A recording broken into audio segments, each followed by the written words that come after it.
Computer सीखने and computer expert बनने के लिए हमारे इस चैनल एसटी सर्विसेज को फौरन सब्सक्राइब कर लें। तो फ्रेंड्स, आज की इस वीडियो में हम जानने वाले हैं सेकेंडरी मेमोरी क्या होती है, सेकेंडरी मेमोरी की टाइप्स कौन सी होती हैं, मैग्नेटिक डिस्क क्या होती है, हार्ड डिस्क क्या होती है, सॉलिड स्टेट ड्राइव क्या होती है, फ्लॉपी डिस्क क्या होती है, कॉम्पैक्ट डिस्क और इसके साथ पेन ड्राइव डिस्क वगैरह, ये सब आज की इस वीडियो में हम जानने वाले हैं। तो चलिए फ्रेंड्स, बिना टाइम वेस्ट किए इस वीडियो को स्टार्ट करते हैं। सेकेंडरी मेमोरी, इसकी डेफिनेशन क्या होती है? Secondary memory is also known as auxiliary memory. Secondary memory का दूसरा नाम क्या है? Auxiliary memory. अगर आपसे एक्सिलरी मेमोरी के बारे में पूछ ले तो आपने घबराना बिल्कुल नहीं है, बल्कि ये सेकेंडरी मेमोरी का ही नाम दूसरा नाम होता है। And it is used to store data and programs permanently.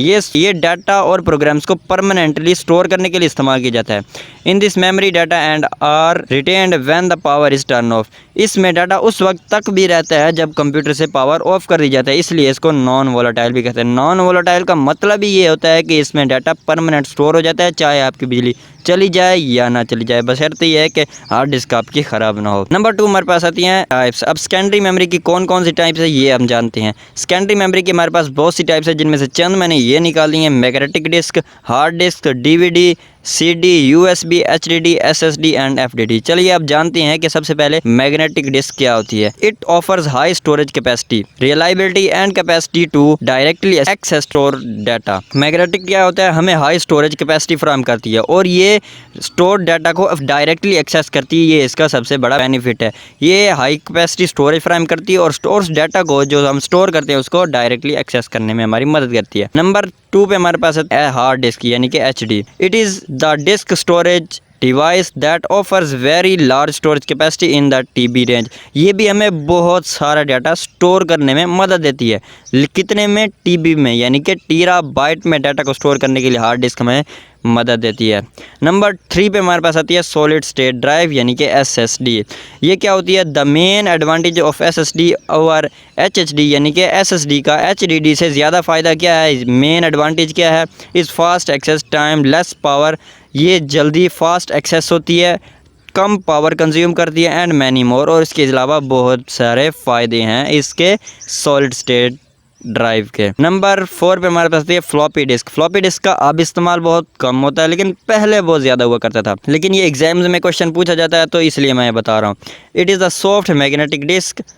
ये सॉफ्ट मैग्नेटिक डिस्क होती है। Unlike HDD floppy disk are portable. लेकिन ये HDD से फ्लॉपी डिस्क कम होती है, ये कम पोर्टेबल होती है। But it has slower then HDD। और लेकिन ये HDD से स्लो भी होती है। And most important they are much less expensive. लेकिन इनका ये सबसे बड़ा फ़ायदा क्या है कि ये कम महंगी होती है, यानी कि सस्ती मिल जाती है फ्लॉपी डिस्क ड्राइव। और इसको हम एक जगह से दूसरी जगह कंप्यूटर यानी कि कंप्यूटर से बाहर निकाल कर दूसरी जगह भी ले जा सकते हैं। नंबर 5 पे हमारे साथ ये कॉम्पैक्ट डिस्क। कॉम्पैक्ट डिस्क क्या होती है? यानी कि CD। It store maximum 700 MB data only. Compact disk में सिर्फ 700 डाटा सिर्फ स्टोर किया जा सकता है, यानी कि इसको हम थोड़ा सा डाटा स्टोर करने के लिए कम्पैक्ट डिस्क का इस्तेमाल कर सकते हैं। नेक्स्ट हमारे पास आती है friends pen drive. It is also known as USB flash. अब पेन ड्राइव का दूसरा नाम क्या है? USB फ्लैश है। पर अगर आपसे कोई पूछ ले USB फ्लैश क्या होती है, ड्राइव क्या होती है, तो आप उसको बोलेंगे कि यही पेन ड्राइव होती है। और USB का फुल फॉर्म क्या होता है? यूनिवर्सल सर्विस बस पेन ड्राइव, यानी कि USB का फुल फॉर्म होता है। It is commonly used to store and transfer the data between the computers and mobile devices। ये बेसिकली क्या काम करती है?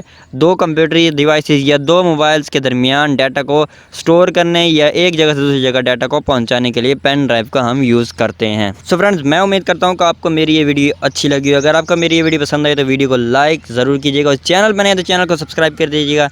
अगर आपने सेकेंडरी मेमोरी देख लिया और प्राइमरी मेमोरी के मुतालिक डेडिकेटेड वीडियो देखना चाहते हैं तो वो आपको डिस्क्रिप्शन में उसकी लिंक मिल जाएगी और आई बटन में भी उसकी लिंक मिल जाएगी, उसको ज़रूर जाके देख लीजिएगा। मिलते हैं किसी नेक्स्ट वीडियो में, तब तक keep learning and keep growing.